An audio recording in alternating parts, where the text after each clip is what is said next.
It's somewhere in the middle of the South Pacific Ocean on a scorching hot day, and the crew of a British steamship are plodding their way to Australia at a paltry 9 knots. Their ship is a utilitarian rust bucket, but it's not without its comforts. In the master's cabin is a fine bottle of cognac he enjoys small glasses from with his dinner. From on high, his lookout calls out, "A ship!" the first they've seen for days. There's a sense of alarm.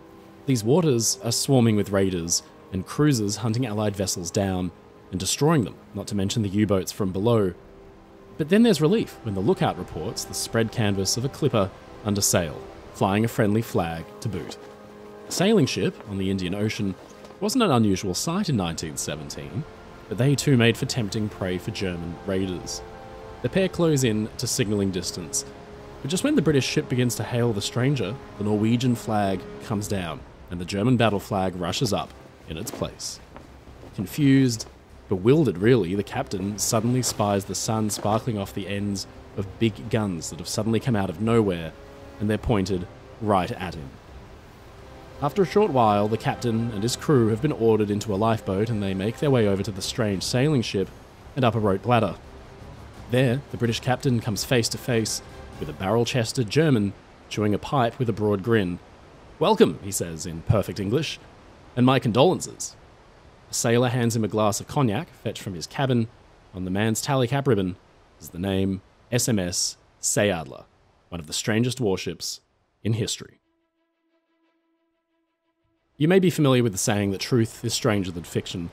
Never before has it felt more relevant than with the story of Count Felix von Luckner, the captain of the Kaiser's pirates during the First World War. He would command the last sailing ship to ever be used in combat, leaving a trail of captured vessels in his wake. This was a man whose captivating and often far-fetched sounding stories of modern-era buccaneering captured the imaginations and hearts of those who met him. Often remembered as a lovable rogue and described as radiating personality, von Luckner's ability to spin a tale and his stories of wartime swashbuckling meant for a time he was even idolised as a popular figure. For many, he represented a bygone era where sailing ships still ruled the seas, a romantic image at a time when mechanised death was being dealt indiscriminately every day on the Western Front.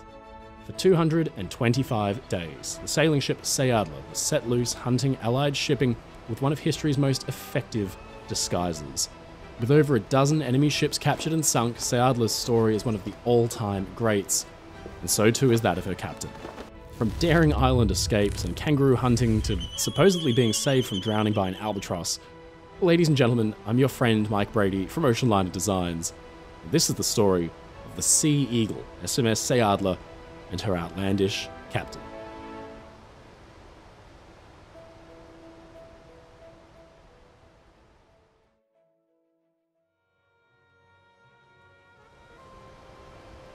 (1917). The woes and the horrors of the trenches are a world away. Here, out on the ocean, there's no thunderous artillery fire or deadly shrapnel, only the squawking of gulls and the rustle of the sails as they billow in the breeze. It's a fine way to spend a war. Standing on the quarterdeck, beaming with pride, is a stout figure with a broad face and a Roman nose. He exudes authority, and his starched collar, peak cap, and brass-buttoned jacket with braid could only belong to the captain of a great ship. His name is Felix von Luckner, a German aristocrat and adventurer, and already, at the age of 36, he's seen more of the world than most ever could.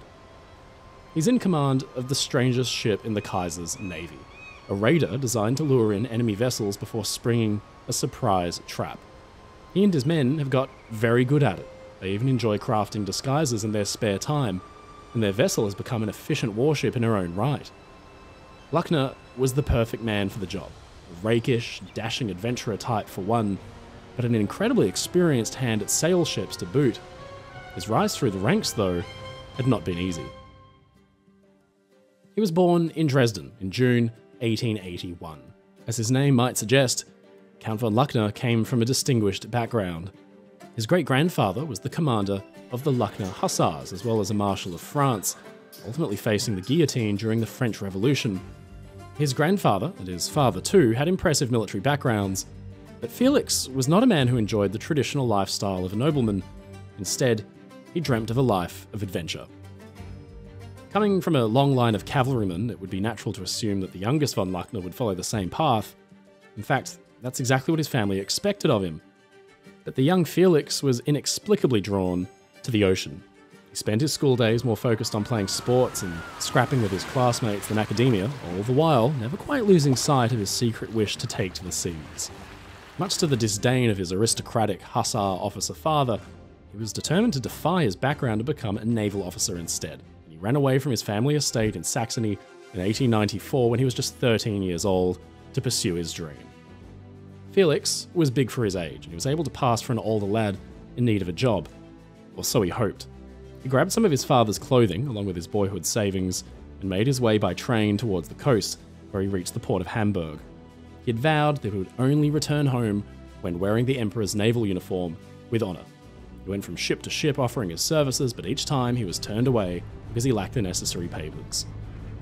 It was starting to look like his dream might be over before it had actually even begun. But then the young runaway met a certain Peter Boehmer, a kindly old sailor.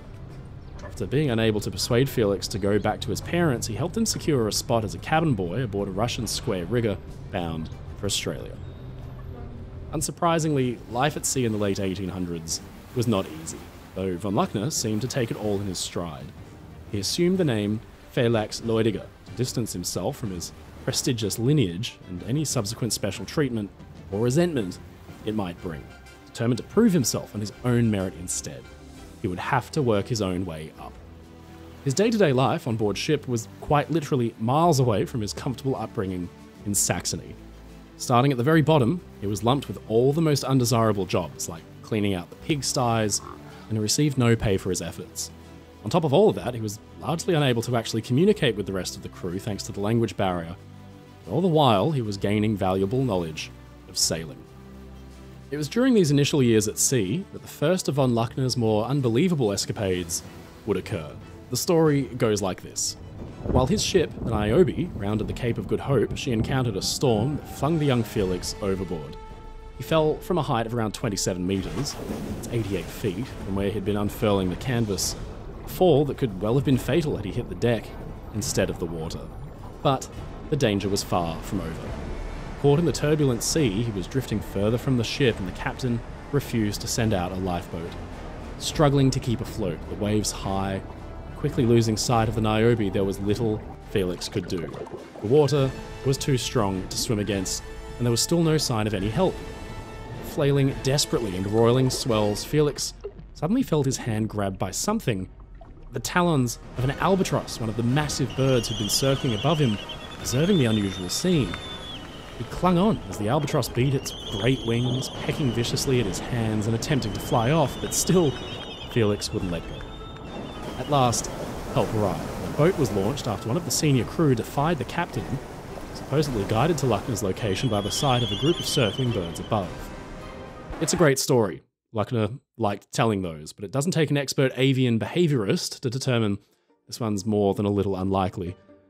Still, the party made it to Fremantle, Australia, where von Luckner decided to part ways with the Niobe and embarked on a number of increasingly obscure odd jobs, starting out selling magazines for the Salvation Army before trying his hand as a professional boxer, circus worker, an assistant lighthouse keeper, and a kangaroo hunter.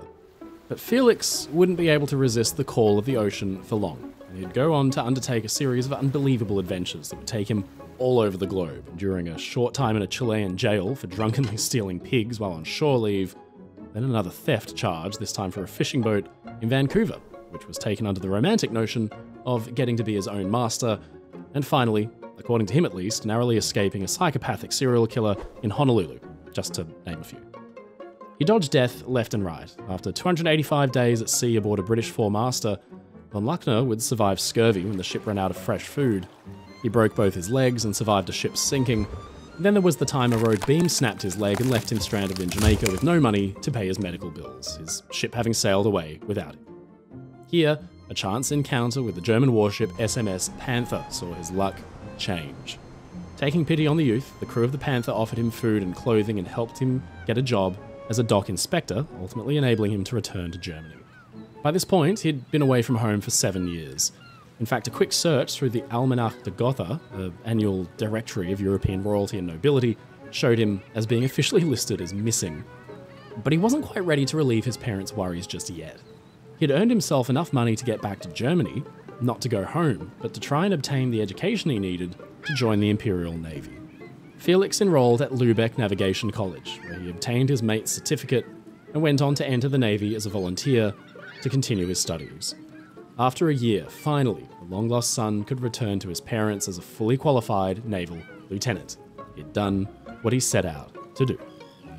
During the next few years, he served on a small number of ships and drew media attention, as well as the attention of Kaiser Wilhelm II, by saving a number of people from drowning. But while the young von Luckner was making out a name for himself, all the while tensions were growing across Europe, and the threat of war was looming ever closer.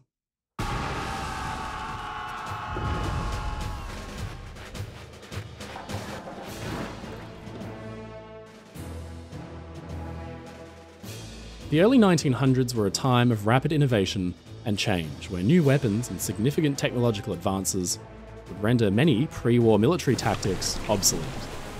A number of new challenges to naval warfare were posed by the introduction of submarines, mines, and coastal artillery.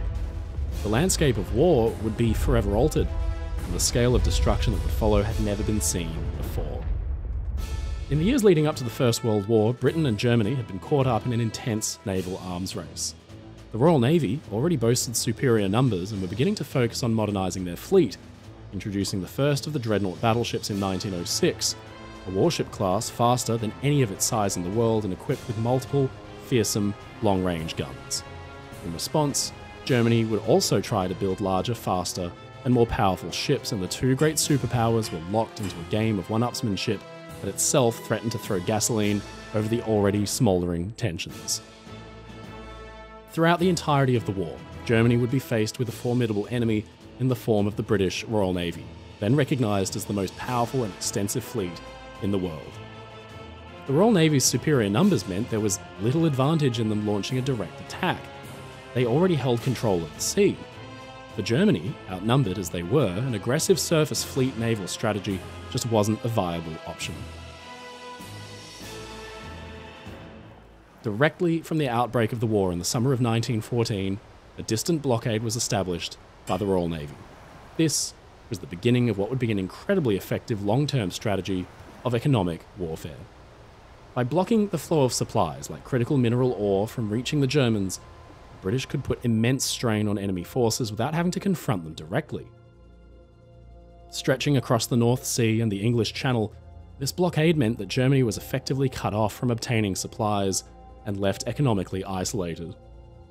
Though Germany was, theoretically at least, still permitted to trade with neutral countries, the British would increasingly widen the definition of what cargo would fall under contraband until effectively all commodities were deemed to be against policy, including food. During 1915 alone, over 3,000 vessels were stopped and inspected by British patrols, and trade was at a standstill.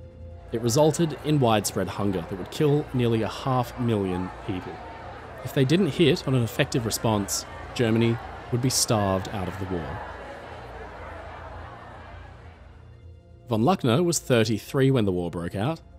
He'd been serving at the time on SMS Panther, the very ship that had been his salvation back when he'd been stranded in Jamaica. He saw action first at the Battle of Heligoland Bight in the war's very first month, when a British squadron ambushed a German force and wreaked absolute havoc. For the most part though, both sides would avoid direct confrontation at sea throughout the war. The bulk of the German fleet had been effectively penned into German ports, unable to interfere with Britain's trade routes. The German Navy was unable to challenge Britain's naval blockade without incurring significant losses to its surface fleet. But then, in 1916, they would attempt to break the blockade by luring the British out and destroying them. The Battle of Jutland was the biggest and only major naval conflict of World War I. Von Luckner was stationed on the SMS Kronprinz, a dreadnought battleship, as a turret officer. He was one of the lucky ones. Kronprinz survived the battle unscathed, and with no loss of life, despite being part of the Imperial Navy's vanguard during the attack. Though the British would ultimately lose more ships than the Germans at Jutland, they retained their command of the seas and were better equipped to replace the ships they'd lost than the Germans were. Despite claiming a victory, Germany would not attempt a similar attack again. Outnumbered by the British fleet, it looked like the Imperial German Navy's best hope of retaliation was to turn to a different tactic: commerce raiding. The basic principle of this strategy was to interfere with trade by intercepting and destroying cargo bound for the Allied nations. The Imperial Navy would make use of any available surface vessels during what they called a Handelskrieg, a commerce war, including cruisers, as well as converted liners, freighters, and submarines. Britain's blockade of Germany was deadly effective, but since 1914, Germany had already been wreaking havoc of their own. 3 years into the war, U-boats would destroy as much as 30% of the world's merchant vessels. They were as stealthy as they were deadly. Capable of slipping through the water more or less undetected, ready to strike from the deep, their reputation as fearsome hunters was very much deserved. But the early U-boats had their drawbacks. Their fuel capacity was small, and therefore so was their range. Ships were quick to run from U-boats if they spotted them, and the element of surprise approach meant that attacks were particularly aggressive and led to many casualties. Torpedoes were fired without warning. There was no opportunity for a U-boat's victims to surrender, no attempts made to rescue a merchant crew before sinking their ship. This campaign of unrestricted submarine warfare was, to understate it, not a great look for Germany on the international stage. Never was this more apparent than with the sinking of the RMS Lusitania by U-20 on May 7, 1915. This huge loss of civilian life in an unprompted attack massively turned public opinion against Germany, especially in the United States. This was the kind of horrifying, indiscriminate death that new technology had brought to the world, and it was shocking. But by contrast, surface raiders operated under traditional prize rules. They would offer a more propaganda-friendly option while still putting pressure on Britain by limiting their access to essential supplies. Prize rules protected passenger ships and preserved civilian life. It relied, often, on surprise. A raider would pretend to be a friendly ship or a neutral one, approach for assistance or to exchange news and mail, and then drop the disguise, hoist the Imperial ensign flag, and demand surrender. Unlike U-boats, surface raider crews had to give warning before an attempt to capture a vessel, and merchant ships, along with their cargo, could only be sunk after their crews had first been taken off to a place of safety. Early on in the war, U-boats had tried to do this, but because they were so small and ungainly on the surface, merchant ships had either run away or, most worryingly of all, tried to run them down and ram them. Germany's major shipping lines had a number of fast ocean liners and freighters capable of outspeeding many of the larger warships of the enemy's navies. As hostilities broke out, these liners were turned over to the Kaiserliche Marine and converted to auxiliary cruisers to be used for military service. Arguably one of the most well-known, and certainly one of the most successful, was the Merva, a converted freighter disguised as a neutral cargo ship that would take down 40 ships throughout the war. The Imperial German Navy would rely heavily on its merchant raiders. The outcome of the commerce war alone wouldn't be enough to win the conflict, but it struck fear into the captains of merchant ships on all oceans, forced the Entente to tie up precious warships and escort duties, and it stretched their great fleets across thousands and thousands of miles of ocean. Merchant raiders would need to become masters of disguise to lure in unsuspecting prey. But most importantly of all, they would have to operate in remote stretches of water without the guarantee of frequent refueling and resupply. The captains would need to be intensely smart, to operate completely independently of the rest of the Navy, to take risks where they needed to. The ships themselves would have to be so run-of-the-mill, so ordinary looking, as to not arouse suspicion at all. Enter SMS Seeadler. A little ironically, the Seeadler, or Sea Eagle, would have her start on the enemy side, being built in Glasgow, Scotland. She was 245 feet long, a 3-masted sailing ship first launched in 1888 under the name Pass of Balmaha. Acquired by the US in 1914, she sailed temporarily under the then-neutral flag before being captured twice. First was by the British liner turned cruiser Victorian, which intercepted the Pass of Balmaha while she was en route to Russia carrying an Allied cargo of cotton. By this point in the war, Britain was very much on edge, suspicious of every vessel that neared the blockade. They even began to suspect their own. Despite her neutral flag, the still-hulled sailing ship was intercepted and ordered to proceed to the Orkney Islands in Scotland for an in-depth inspection. The British prize crew went on board to oversee the journey, but only 3 days later the ship was ordered to stop by a German submarine U-36. Now they were rerouted to Cuxhaven in Germany. Naturally, the original American crew weren't too happy with the Brits for landing them in this situation, and the British crew were locked up in the hold all the way to Germany. Once there, the Americans were allowed to return home to the US, and the British were taken as prisoners of war. Meanwhile, the Pass of Balmoral was now the property of the German government. Under the German Navy, she would be rechristened Seeadler and repurposed as a merchant raider, one of the strangest in history. Of course, compared to the modern warships of World War I, a Seeadler was ridiculously outdated. Sail hadn't been used seriously in warfare for almost a century. In fact, she was one of the last sailing ships to ever be used in action by a major naval power. At a time when 16-inch guns could deal death out to miles away, steel behemoths could roar through the ocean in excess of 23 knots, and armoured citadels could deflect shots on a warship's side from gunfire that would have destroyed a ship only 50 years prior. Just how exactly was a 19th century clipper supposed to hold her own? Well, Seeadler's quaint, antiquarian charm actually turned out to be her greatest asset. Neutrality laws stated that belligerent ships couldn't stay long enough in neutral ports to actually stock up on sufficient coal, and Germany's own colonial ports were too spread out to reach without first needing to bunker coal again in the first place. Plus, it was more than likely that, even if a ship managed to reach one of those colonial ports, the British would have blockaded access. These raiders were therefore limited in their range. The very power, speed, and size of these steamships was, in a way, their downfall. The Germans needed another option. What if they were to use a ship that didn't always need to rely on coal to power herself?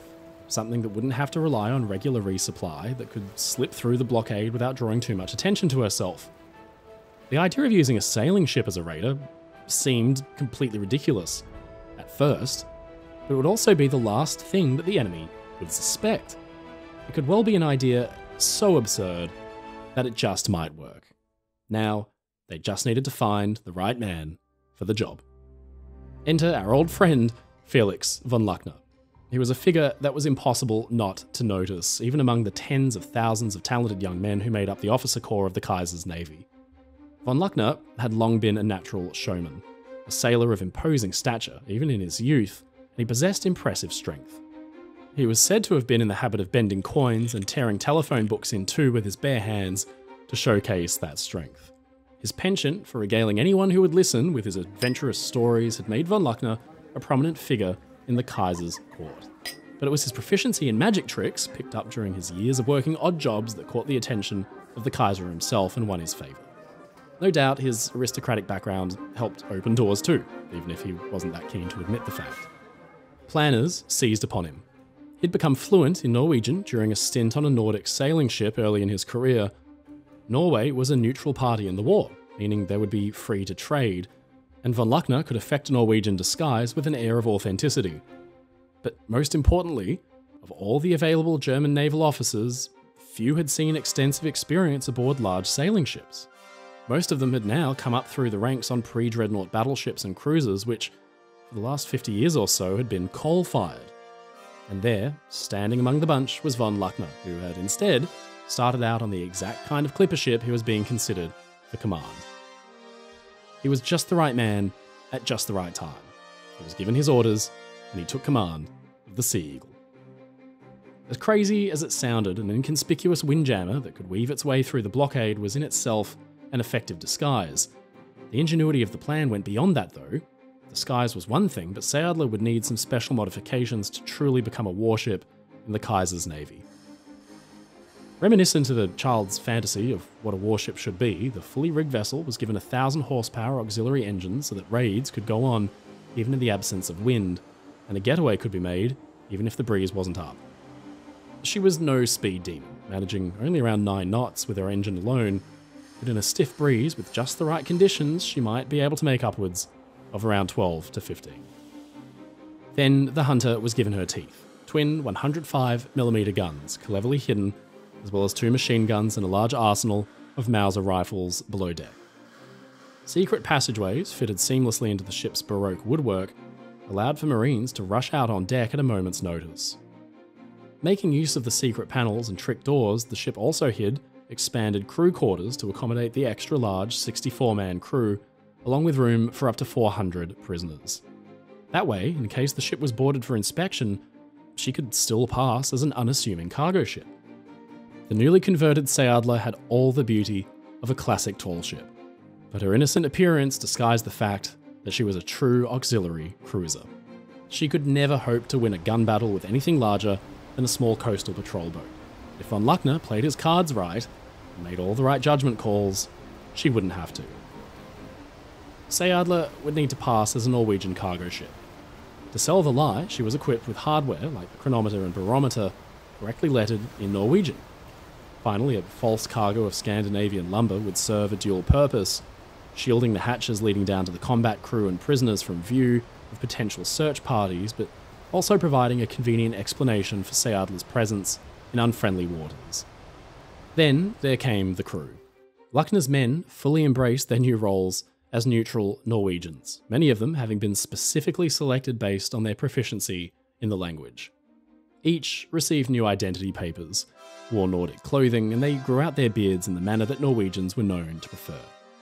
Meanwhile, in the quest for even more authenticity, Captain von Luckner would swap out the narrow stem pipe that he was rarely ever seen without, and instead, he chewed Norwegian tobacco. His peaked mariner's cap was replaced with a rain hat that could be pulled down low over his face. The captain asserted that the British had a tendency to be excessively polite to women, so one sailor, minus his beard, would even don a wig and a dress in order to impersonate the skipper's wife, as a fantastical form of distraction should the Seeadler ever be boarded. For good measure, portraits of the King and Queen of Norway were hung in Luckner's cabin. This obsessive attention to detail, it was hoped, would fool even the most suspicious of investigators. Finally, German spies had the perfect fake identity for his ship. A Norwegian clipper, the Maletta, was her spitting image, bound for Copenhagen at around the same time Seeadler would be leaving. Von Luckner later said that he himself snuck off to the dock where the real Maletta was loading cargo, cut her mooring lines in the dead of night, and, in the confusion, stole the ship's logbook. By late 1916, they were ready. Luckner, his 6 officers and 57 men must have looked a bizarre sight in Bremerhaven, truly a motley crew with their unkempt beards, chewing tobacco and ragtag uniforms, all in stark contrast to the immaculate blue coats they'd worn just a few weeks earlier. But most strange of all was their ship. All was ready, but then came an unexpected hold-up. A celebrity German submarine, an oddity operated not by the Navy but to run cargo through the blockade under the ownership of the North German Lloyd Line, and called the Deutschland, was returning triumphantly to Germany, and the British would be watching closer. The so-called Maletta would have to wait for its chance to escape, but by that point, 3 full weeks later, the real Maletta had already left, and she was already thousands of miles away. Von Luckner would have to pick an entirely new identity and alter the logbook to suit. But then, the next ship whose name he'd picked was seized by the Royal Navy. Frustrated, he settled on an entirely made-up name, Hero, and ordered the crew to smash the ship's portholes, the windows, railings, and fittings, and then to patch it all up again. It would look, to inspecting British ships, like the sailing ship had gone through a hell of a storm. If the logbook was blotchy, water-stained, and difficult to read, then it could all be explained. Seeadler finally slipped out of harbour on December 21st, 1916, bound for the open ocean, but to get there, she'd need to run through the Allied blockade. To begin with, Luckner had to take his strange ship through a known minefield. He put up every stitch of canvas and had Seeadler heeled right over onto her beam ends so she could happily glide over the mines. Then they blundered straight into a terrific blow that gave the ship a good hammering. Fortunately, it would give credence to the water-stained and ruined logbook. Just a few days later, on Christmas Day, 180 miles southeast of Iceland, a smudge of smoke was spotted on the horizon. It materialized into a big ship that was flying the white ensign of the Royal Navy, a warship. This was it. Either disguise would work, or Luckner and his men would have to spend the rest of the war in a POW camp. Up went the Norwegian flag. The ragtag and moth-eaten oilskins were thrown on. Below, dozens of men waited armed to the teeth with their Mausers. At worst, the scenario could devolve into direct combat. The British warship came closer and revealed itself to be a converted passenger liner, now an auxiliary cruiser, HMS Avenger, with her 6-inch guns trained on the sailing ship. A flurry of signal flags ran up the halyards ordering them to stop for inspection. Before long, a boarding party had scrambled aboard, and they searched every nook and cranny of the sailing ship. In the captain's cabin, a bad mess with papers strewn about and waterlogged from some bad recent storm, the captain's wife lay half asleep on the couch. The Norwegian ship's skipper, apparently named Knudsen, invited the officers for a drink, which they gladly accepted. Before long, the British declared the hero's papers to be in order. They bade them well and ordered the ship to wait for a signal before proceeding on. With steam up again, Avenger made an unexpected turn toward the hero, only to veer away at the last minute to reveal a dazzling array of flags at her stern which read, Bon Voyage. With the blessings of the Royal Navy, Luckner and his men had got their ship through the blockade. The plan had worked perfectly. Von Luckner's Norwegian came in incredible handy because the inspecting British officer, it turned out, actually spoke the language and even chatted with him in it. It had been a close shave, but now Seeadler was free. With a stiff breeze filling her canvas, her men cheered as beer and schnapps was brought from below. It was Christmas after all, and it's difficult to imagine a more unusual way for a warship to begin its wartime cruise. But this was not a pleasure trip. There was a job to be done, so the hero had to be transformed once more into a fighting ship. The 105mm guns were brought up from the holds and installed behind their fake panels, and then the entire load of lumber was just thrown over the side. It was time to do what the ship had set out to do, her entire reason for being. It was time to hunt. Over the coming weeks, Seeadler would prove to be an efficient hunter of Allied ships, and the way these surface raids would go down was truly like something from a classic adventure novel. The Kaiser's pirates prowled the open ocean, scanning the horizon for a suitable victim. The common ruse was to signal for chronometer time. With time being an important part of navigation, checking your timepiece against that of another ship was a fairly common request, and certainly a good excuse to get in closer without raising suspicion. The guns were in position, but covered, as was the Seeadler's name, veiled from sight by a canvas flap, and the harmlessly neutral Norwegian flag was on full display. International prize rules would dictate that, though it was acceptable to sail under false colours, a vessel's true identity must be revealed before any shot was fired. So, right as they were getting into point-blank range, up would go the German ensign, armed crewmen would emerge from below, and the first warning shots over the bow were fired. Of course, merchant ships weren't typically armed, so once your vessel had been boarded by a crowd of unexpected Germans, there was little you could do but surrender. Around 2 weeks after she had slipped through the grasp of the British on Christmas Day, the Seeadler took down her first victim, the steamer Gladys Royal. It seemed unthinkable that a last-century tall ship could take down a steamer, and yet she did. Coming in close to request chronometer time, Seeadler opened fire across the steamer's bow and ordered her to stop. The captain was dazed. He and his men were taken off by one of their boats to board their captors, and the skipper, once meeting Luckner, simply shook his head and said, "You fooled me bloody well." That night, with a boom, explosive charges detonated in the hull, and Gladys Royal, loaded with hundreds of tons of coal, went down like a stone. She would just be the first of many. And the very next afternoon, Seeadler chanced upon another victim. This attack wasn't quite as straightforward. The steamship had no flag, and she displayed no name. What's more, she seemed absolutely determined to ignore the Seeadler's signals. Maybe she was carrying some incredibly important cargo and simply refused to be distracted from her duty. Or maybe her suspicions were already raised from the off. Instead of heaving to when they signaled for information, she chose to aim straight at the Seeadler and refused to give way. This was blatantly against the rules of the road at sea, which assert that a sailing ship should always have right of way over a steamship, because of course a steamer can maneuver itself out of harm's way much more quickly. Yet this one seemed determined to mow the little clipper ship down.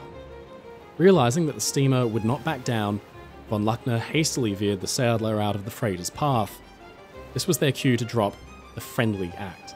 Germany's ensign was hoisted, the crew shed their overcoats to reveal the Imperial Navy uniforms, and then the warning shots were fired. The ship turned to run, the crew visibly panicking. Knowing that the Seeadler would not be able to keep up with her, they seized the opportunity to stop the ship while she was still in close range. Seeadler's guns roared, this time straight into the steamer's hull. They had no choice but to give up.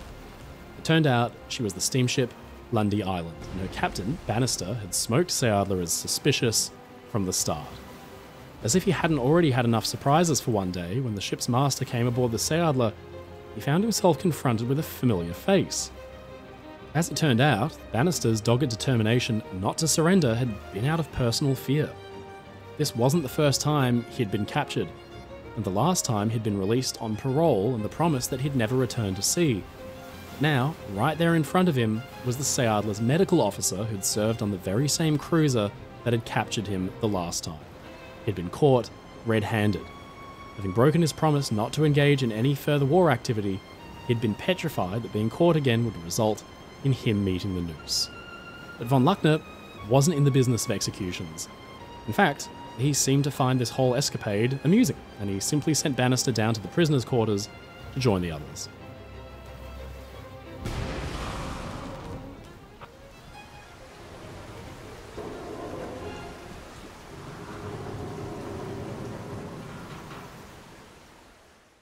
The British captain, perhaps dreading what kind of hellish, damp bilge tank he was about to spend the next few weeks in, was likely pleasantly surprised by what he found instead.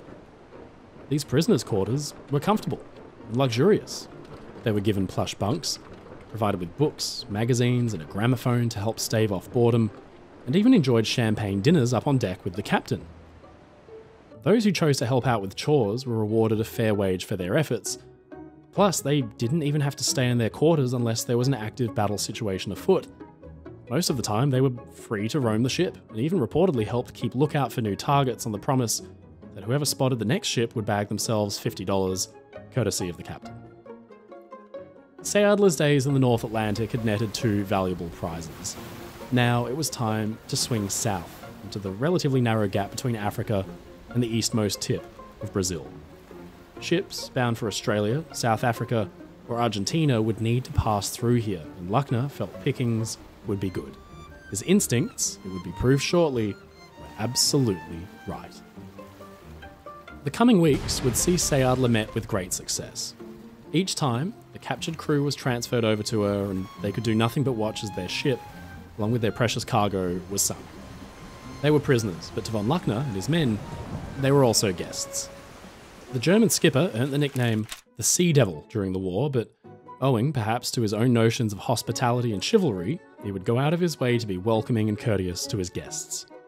The truth was, von Luckner was a tragic Anglophile who used typically British phrases and loved spending time with the British officers aboard ship. Extraordinary photographs show him sitting with his prisoners, enjoying drinks in the sun as if they were on some kind of cruise instead. One captured British captain even referred to von Luckner as a gentleman of the high seas.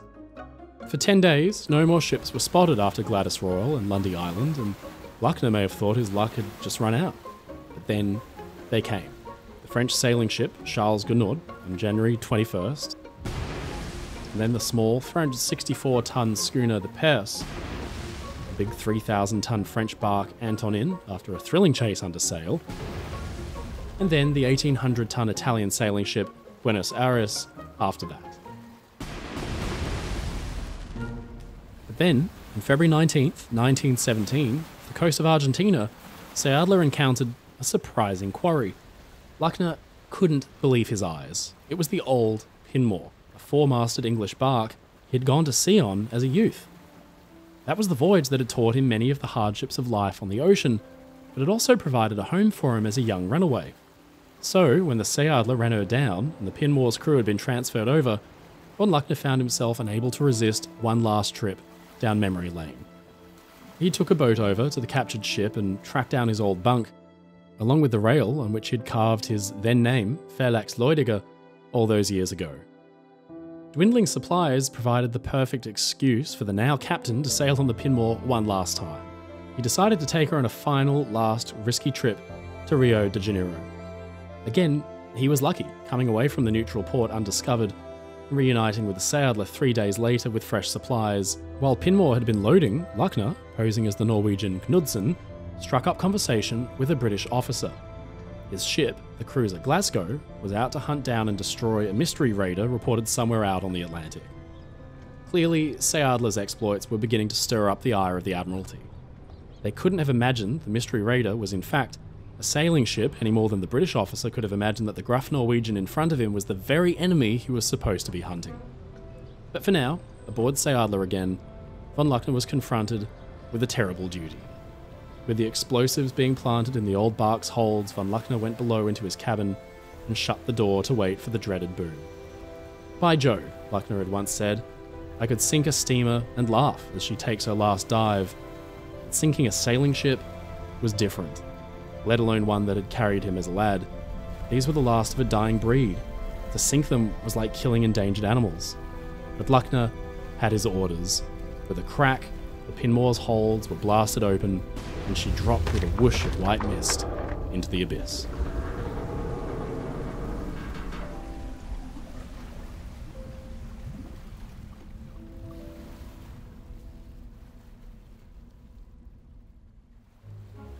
Life was good for Seeadler's crew. Late February saw the ship take the sailing bark British Yeoman, whose cargo had included a lot of live chickens and pigs, much to the delight of Seeadler's crew who'd yearned for a more varied diet. Then came the French sailing ship La Rochefoucauld, and then the Dupleix. The captain of that ship came aboard dismayed because some of his friends, also captains, had warned him of raiders in the area. You can only imagine his surprise when they came up to greet him because they'd also been captured. "Hey," cried Dupleix's captain, "all of France is here." By early March, Seeadler had captured and sunk over 22,000 tons of enemy shipping. The raiders' ruse was working flawlessly, and all those ships had been captured and sunk without loss of life. That all changed on the 11th, when Luckner and his men encountered the British steamer Horngarth. This was Seeadler's most dangerous adversary. As it drew closer, the captain realised, to his horror, that this steamer had its own gun, a 5-incher that could handily punch holes in the clipper's hull. But worst of all, it boasted the unmistakable heavy wires that could only have been the antenna of a wireless set. Both would need to be dealt with if they were going to stand a chance at capturing the vessel and living to tell the tale. Von Luckner tried the old trick and signalled for chronometer time, but there came no response from the dark British steamer. Then he tried something new. He staged a fake fire and signalled for distress. Flames were climbing, smoke billowing out from the Seeadler's deck, shouts of alarm echoing as the crew struggled to contain the fire, or so it appeared. In reality, it was just a set of chemical pans that had been ignited, perfectly controlled, and the crew were just making use of their acting skills once again. One man, dressed as the captain's wife, running back and forth on the deck, distracted the crew of the other ship, who gathered to watch with amusement. Unable to ignore these apparent cries for help, the Horngarth turned back to offer assistance to the innocent-looking sailing ship, and then it happened. A distress signal was replaced with a German ensign, and a great ugly 105mm gun was run out to point directly at them. Horngarth's captain instantly recognised he'd been tricked. Instead of helping a vessel in need, they now found themselves under attack. There were seconds to lose. He ordered his men forward to swing their own 5-inch gun around. Von Luckner, meanwhile, directly targeted the steamer's wireless shack. There would be no opportunity for the Horngarth to signal for help or to reveal the Seeadler's true identity. The guns pounded away and smashed the wireless office with a direct hit that turned it into matchwood. But now there was still the 5-inch gun to contend with. The Horngarth's captain was already rallying his gun crew to their posts in retaliation. Von Luckner needed to think fast. A single hit on his ship could doom her. He called to his crew, in clear English for the benefit of his target, to make the torpedoes ready. At point-blank range, these would take the British ship to pieces. They surrendered suddenly and desperately. Of course, Seeadler had no torpedoes. It was another brilliant ruse, and it worked. Unfortunately, the sudden action had one tragic consequence. One of the crew, a 16-year-old apprentice named Douglas Page, had been hit with shrapnel and killed. Von Luckner made sure he was buried at sea with full military honours and draped in the Union Jack. By mid-March, Seeadler was getting full up, with almost 300 prisoners aboard down in the holds. Von Luckner needed to figure out what to do with them all. Capturing more ships would mean more prisoners, something they couldn't manage unless they first cleared some room. On the 21st, Luckner got his chance. A French bark, the Cambronne, was spotted and captured in the usual way, but then her captain was given surprising news. His ship wouldn't be sunk. She would instead become a prisoner transport. Luckner appointed the master of the Pinmore, Captain James Mullen, the most senior skipper of the lot, as Cambronne's temporary commander. They would set out for the safety of Rio de Janeiro, but he had to swear he would not speak to any other ship of Seeadler's antics until then. That, and Cambronne's progress was hampered, as Luckner ordered her topgallant masts taken off and additional spars and sails destroyed. By this point, the world had no idea there was a windjammer out hunting down merchant vessels in the Atlantic, but unfortunately for Luckner and his men, releasing prisoners would blow their cover, but there was no other choice. They had a farewell feast before Captain Mullen and his crew of Seeadler's former prisoners departed with handshakes, cheers, and a salute to one another. Mullen would keep his vow, and Luckner had his head start. But still, time was of the essence. Even with the Cambronne being slowed, owing to the fact she could now only make use of her lower sails, the Seeadler would have to get away fast to ensure she remained undiscovered. Her time on the Atlantic was up. Once news spread of a strange clipper ship hunting merchantmen, the Royal Navy would send cruisers to catch her and sink her, and that they did. Otranto, Lancaster, and Orbiter made steam to catch Seeadler, and the race was on. Luckner studied his charts and looked hopefully towards the freedom of the Pacific, but the journey there would not be easy. What stood in their way was Cape Horn, the southern tip of the American continent. Rounding it would be the quickest way to reach the Pacific from Europe. Cape Horn is notorious for its storms and particularly treacherous for a tall ship, not to mention they'd be going against the prevailing winds. Sure enough, news headlines soon cropped up, alerting that a, quote, new German raider had slipped past the British warships on guard in the North Sea and reached the South Atlantic, taking down 11 merchantmen on the way. The men of the Cambronne had reached port, and word was out. The Royal Navy immediately dispatched patrols to go after the Seeadler, but they weren't quick enough. The windjammer was able to outrun the Navy's cruisers. It seemed that her head start had actually been enough. Seeadler had first stumbled straight into a hurricane, and Luckner rounded the Cape well south. But the ship slipped past the British once again. As a last-minute ruse, he ordered property from the prisoners, marked with the name Seeadler, to be thrown overboard. It might trick the British into thinking that the German raider had been lost in the storm. So with sails set, she swept into the wide expanse of the Pacific on April 18th to begin a new hunt.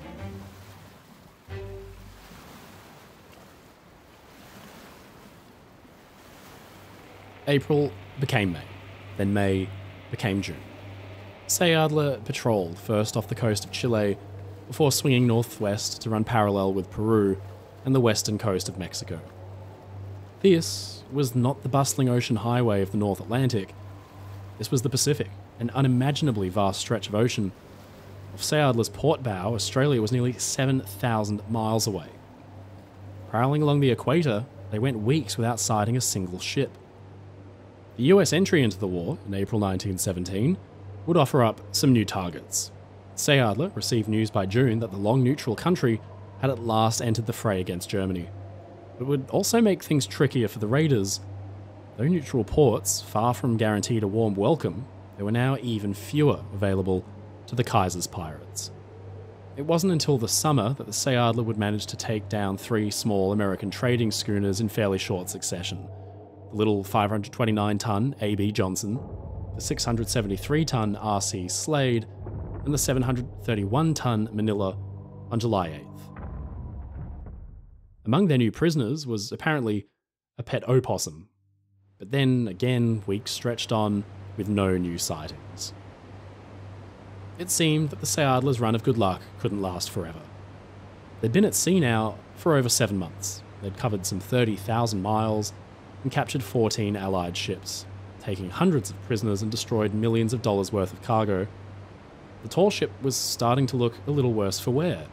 They were running low on supplies, and morale began to suffer. Simply put, the crew were bored. There'd been months without docking anywhere, and the thrill of capturing a new ship was getting rarer and rarer. Without the thrill of action, the crew's daily routine consisted merely of maintenance and tending to the prisoners, now 29 in number, while Seeadler sailed day after day through an empty ocean. The boredom was crippling. It got so bad that the men became creative. If von Luckner is to be believed, they even experimented with using baited hand grenades to fish for sharks.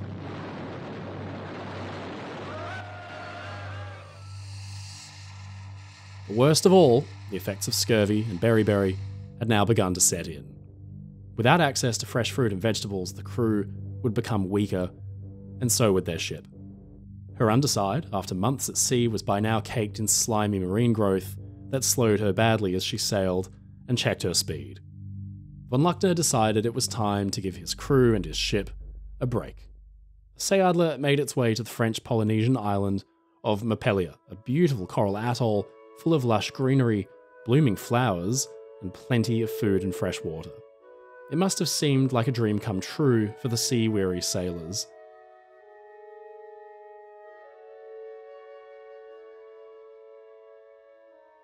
Maybe their luck was on the turn again after all. They spent a few short, sweet days on shore, feasting on lobster, coconuts, wild pig, and eggs, picnicking on the white sands and fishing in the crystal clear, warm waters. But what happened next, on August 2nd, 1917, is still shrouded in mystery, because suddenly, unexpectedly, Seeadler met her end. Von Luckner told it like this. Anchored just off the island, the crew of the ship were preparing to head for another blissful day on shore when, far in the distance, he noticed a strange shape getting larger and larger. Dismissing it at first as a mirage, the imposing shape was getting closer and closer, too close to ignore. This was no mirage, he said, but a tidal wave. Some undersea earthquake had brought this immense danger directly at them. They were trapped with nowhere to go between this terrible 40 feet high swell and the shore. The helpless Seeadler was grasped as if by some gargantuan, otherworldly hand and hurled against the coral reef with enough force to smash her into pieces. Huge 100-pound chunks of coal raining down on her crew like grenades. Miraculously, no one was hurt. Seeadler, however, was not so fortunate. She was completely wrecked. The hull, already in need of repair prior to reaching the island, was embedded with fractured coral.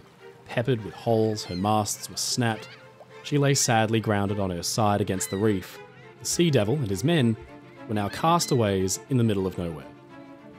Von Luckner's story is fantastical, but the American prisoners who'd recently joined the Seeadler had a very different version of events. As magnificent as Mopelia appeared, beneath the island's veil of paradise lurked hidden perils. A belt of treacherous reefs and rocks that circled the place and threatened to tear the bottom out of any ship that came too close. Conditions were especially unsuited to a tall ship, just like Seeadler. Currents were very strong, and there wasn't much in terms of shelter from the elements. Anchorage was poor. This was unfamiliar territory for the German Count. A sailor would know full well that where you choose to anchor should be greatly dependent on the wind direction and strength. But the German Count underestimated the way winds and currents on the Pacific can change at a moment's notice. To von Luckner, conditions appeared calm. What harm could there be in anchoring by the reef while they enjoyed another one of their picnics on the beach? Von Luckner's boldness had seen the Seeadler through a hugely successful wartime patrol. Now, it would doom her. The wind, of course, changed abruptly. It seized the ship's towering masts and rigging, and even though there was no canvas set, it swung her bulk around and smashed her directly into the very reef that she was anchored to. After all of Seeadler's daring escapades, all that the raider had achieved and seen, the plucky windjammer was wrecked by a completely preventable mistake. It was hardly a dignified end for the world's last ever sailing warship. No doubt this is why the proud and admittedly ego-driven captain would insist until the day he died that it was a tidal wave, not his own embarrassing blunder, that had wrecked his ship. It's probably needless to say that there are no other known records of any tidal wave occurring in that region on that day, only the insistence of von Luckner and his crew. Either way, the outcome was the same. Von Luckner and his party were marooned on the island. The situation was bleak. Mopelia is smack in the middle of the South Pacific Ocean. The closest land of any significant size was Tahiti, about 300 miles east and south. An easy journey in one of the lifeboats, but Tahiti was part of the French Empire, and that would mean surrender. While the captain plotted his next move, the stranded sailors and prisoners all got to work. From the wreckage, they built a makeshift village out of timbers and canvas, naming their own streets after those back home, like Broadway in Pennsylvania. They even set up a chapel. The group still had plenty of supplies, including rifles, ammunition, and dynamite, as well as tobacco and even wine from the earlier capture of the French bark Charles Gounod. Plus, the island didn't leave them wanting for food. But this is Felix von Luckner we're talking about, and he was not a man who was happy to just sit back and wait until a ship might just happen to pass. Besides, that could take months. After just 3 weeks of waiting, Luckner's nerves had had it. He and his crew rigged up one of their remaining lifeboats and fitted her with her own mast and sails. Only 6 metres, that's 19 feet long, with a crew of 6 packed in, it seemed impossible to think this tiny lifeboat would survive the open seas. But at least the hurricane season was over. No doubt, the rest of the party left behind on Montpelier probably expected to never see them again. They christened the small boat Kronprinzessin Cecilia, the name of a giant German luxury liner, with some irony, and set off. Von Luckner decided to try for Fiji via the Cook Islands, planning to chance upon a sailing ship and capture it to pick up his stranded group. Despite the lack of space, they'd managed to load their tiny boat with rifles, pistols, and a machine gun. Now they set off into the unknown in their little wooden boat and hoped for the best. For 28 days, the group survived on hardtack and rough pemmican, having to constantly bail out water, with no real shelter from the harsh sun and the weather. Spirits were kept up by singing German folk songs and reading from a book they allowed themselves to bring along for the journey as their one luxury. They covered a staggering distance, over 2,000 miles of open ocean, all the while thrown about by big waves and buffeted by wind. After just 3 days at sea, the boat had reached the tiny island Attu, where a New Zealander resident had greeted who he thought was a bunch of Dutch Americans on a kind of crazed round-the-world cruise. He provided them with fresh food and water and sent them on their way. A stop at another island, Aitutaki, was aborted after a resident there became suspicious and a crowd of dozens of locals circled the small boat. Approaching Rarotonga in the Cook Islands, von Luckner thought he spotted the lights of a big cruiser in port, and he turned away. Storm season rolled in. The little boat was tossed around like a toy and let in bucketfuls of water. The mattress became sodden and had to be thrown overboard. Sunburn and chafing were immersed in salt water that stung fiercely. Finally, after nearly a month at sea, they reached Wakaya, a small island just off the Fijian mainland, and stepped wearily ashore. This time, they pretended to be shipwrecked Norwegians, but one of the residents of the island, a man named McPherson, didn't buy it. He ran to the nearby police station, and a local lad set out on a boat to ask for help from the mainland. With another tropical storm brewing, he arrived and rushed to warn Sub-Inspector Harry Hills, a New Zealander who was alarmed to hear that a strange party had arrived in a boat with thick European accents. He was told by his superiors that he could take a group of Fijian policemen, but they couldn't be armed. Hills was only allowed to take his service revolver. A local steamer, the Amra, had arrived on a regular scheduled voyage, and Hills and his tiny force chartered it to take them to Wakaya. Meanwhile, von Luckner was ship shopping, eyeing the vessels at anchor around Wakaya with glee. He settled on one, a brand new twin-engine schooner, and was making plans to capture it, first by asking for a tow before revealing his crew's German uniforms and storming the vessel by force. Their lifeboat got underway, but just then the Amara arrived plodding into the bay, where she stopped and a boat was lowered. Hills stood at the prow. "Stop!" he shouted. "That steamer has you covered with her guns." Von Luckner froze. He could try to fight his way out, but the narrow confines of the bay would see his boat taken to bits. There was no choice but to surrender. Hills took the men into his charge, and von Luckner even handed him his pistol as a formal declaration of capitulation. It was only then that he might have noticed that the tiny Amara mounted no guns at all, and the Sea Devil, a master of disguises and ruse, had himself been outfoxed by the police inspector. Fiji was not set up to hold prisoners of war, and so von Luckner's little crew were instead taken to an internment camp in New Zealand. They were brought to Auckland in October and divided.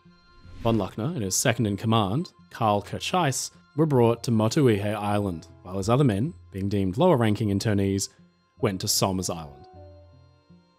Motuihe was definitely the better deal. An internment camp might make you picture von Luckner being locked up and surrounded by barbed wire and dingy conditions, but this was far from the case.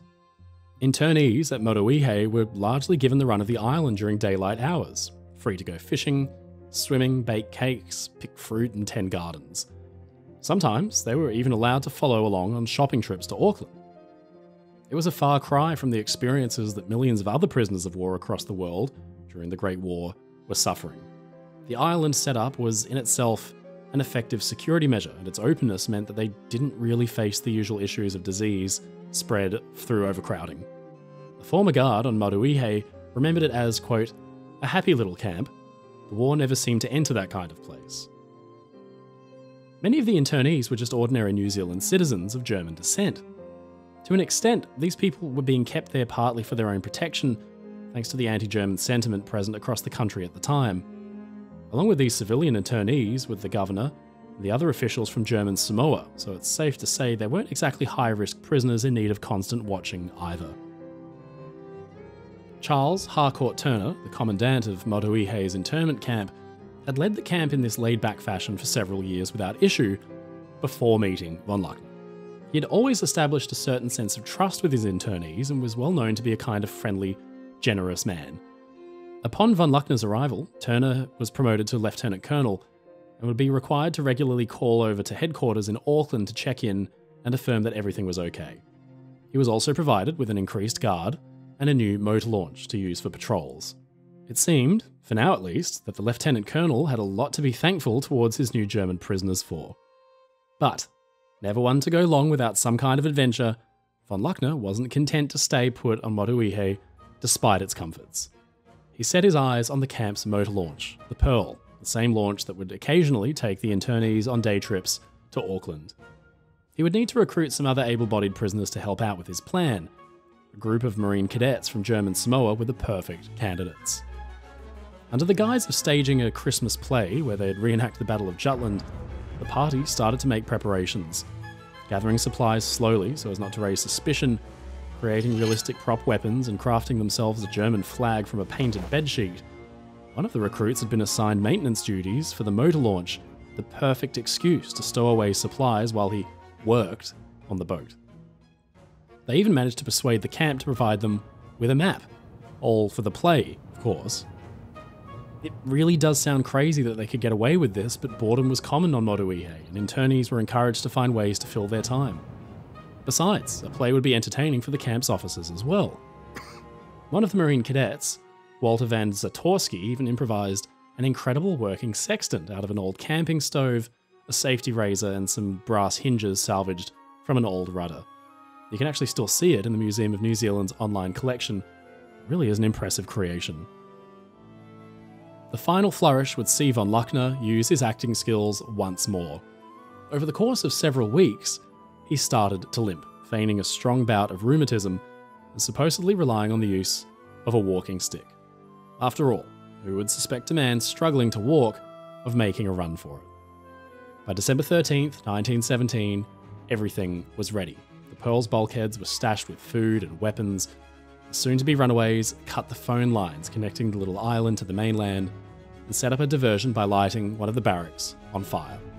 A fire breaking out on a small island was a big deal, so more or less all of the camp's personnel ran out to help put it out. All except von Luckner and his party of escapees, that is, although they did make sure to hang around in the thick of it long enough to be noticed by Lieutenant Colonel Turner as being present and helping. It should be noted that this fire seems to only take place in von Luckner's account of things. Eyewitnesses on Motuihe instead reported that Turner was distracted by his daughter visiting the camp, and so he just simply didn't notice that the Pearl had been stolen. A less traumatic version of events, but possibly an even more humiliating one for the Lieutenant Colonel. Later on, at roll call, it was discovered that 11 of the camp's internees were gone, including, arguably, its most important prisoner, Count Felix von Luckner.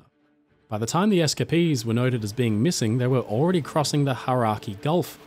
There was a significant delay in alerting the mainland to the unfolding crisis thanks to the cut telephone lines. To say this was a source of embarrassment for New Zealand at the time is a bit of an understatement. Prime Minister William Massey even reportedly declared it to be the most regrettable thing that has happened since the war began. This was bad news for Lieutenant Colonel Turner's career. He was immediately suspended for negligence and later court-martialed, then dismissed from the New Zealand Defence Force. The next camp commandant at Motuihe would run a much stricter regime. Headlines all over New Zealand ran with stories of von Luckner's escape, and it led to plenty of civilians searching for them on the shores in their own boats. The government also assigned the steamship Iris, specially fitted with their own gun just for the occasion, to go after the runaways. They'd been planning to capture the first suitable vessel they came across and head for the Kermadec Islands, where they could restock on supplies before heading on further. Von Luckner and his crew did manage to make it there, having successfully captured a scow named the Moa, but the little scow wasn't nearly fast enough for their needs, and the Iris beat her to the Kermadecs, where they'd correctly predicted the Germans would head. After 9 days on the run, they'd been caught once again. Allegedly, all von Luckner had to say for himself was, "You left the door open. You cannot blame me for walking out."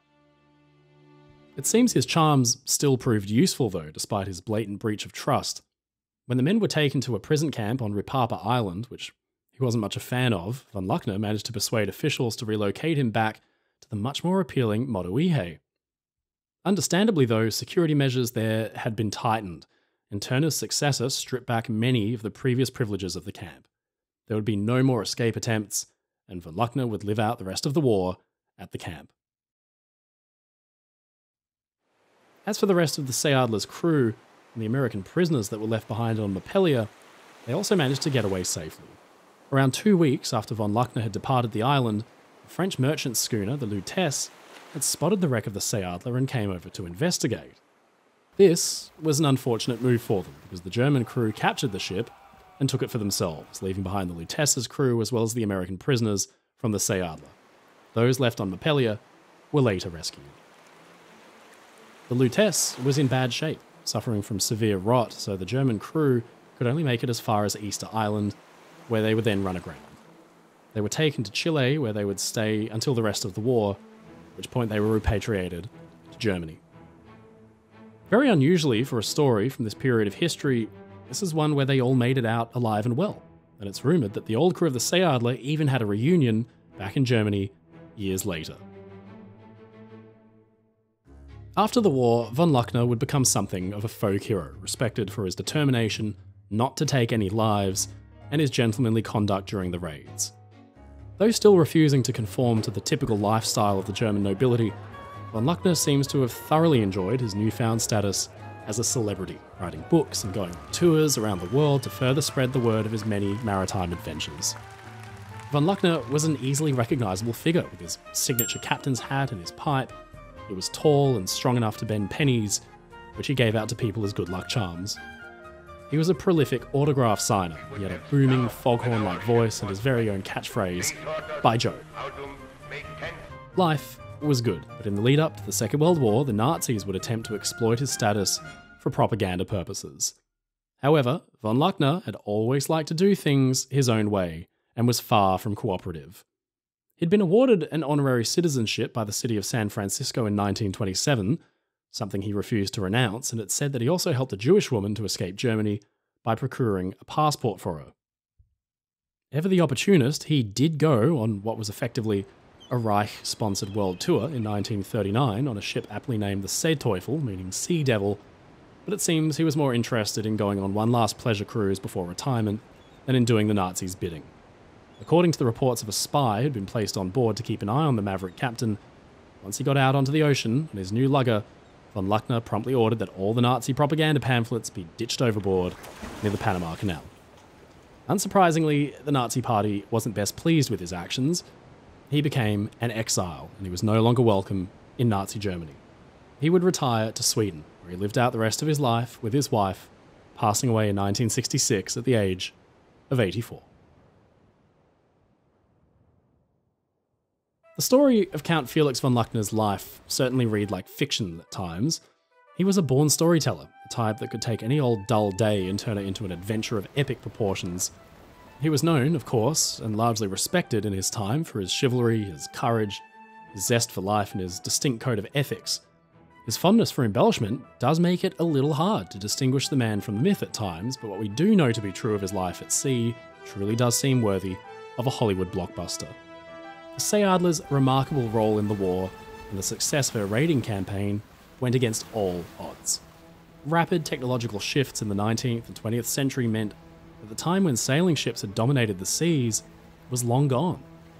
Steamships allowed for fast, reliable transport and expanded trade routes. No longer did crewmen have to rely on the unpredictable weather. Steam power allowed them more control and enabled them to be better prepared to face whatever rough conditions might be thrown at them. And yet, there's just something so charming about a classic sail ship and all the history it represents. In von Luckner's own words, they are the last survivors of the golden age at sea. The shipyards are not building many of them anymore. The day of the schooner, the bark, the clipper, and the barkentine is fast passing. I have an all-time sailorman's love for sail ships.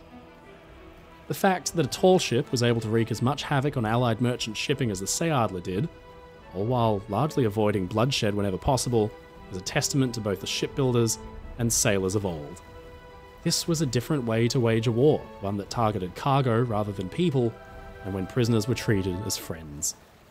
Von Luckner supposedly once told the anthropologist Schuyler Jones that one cannot go out in search of adventure and always find it.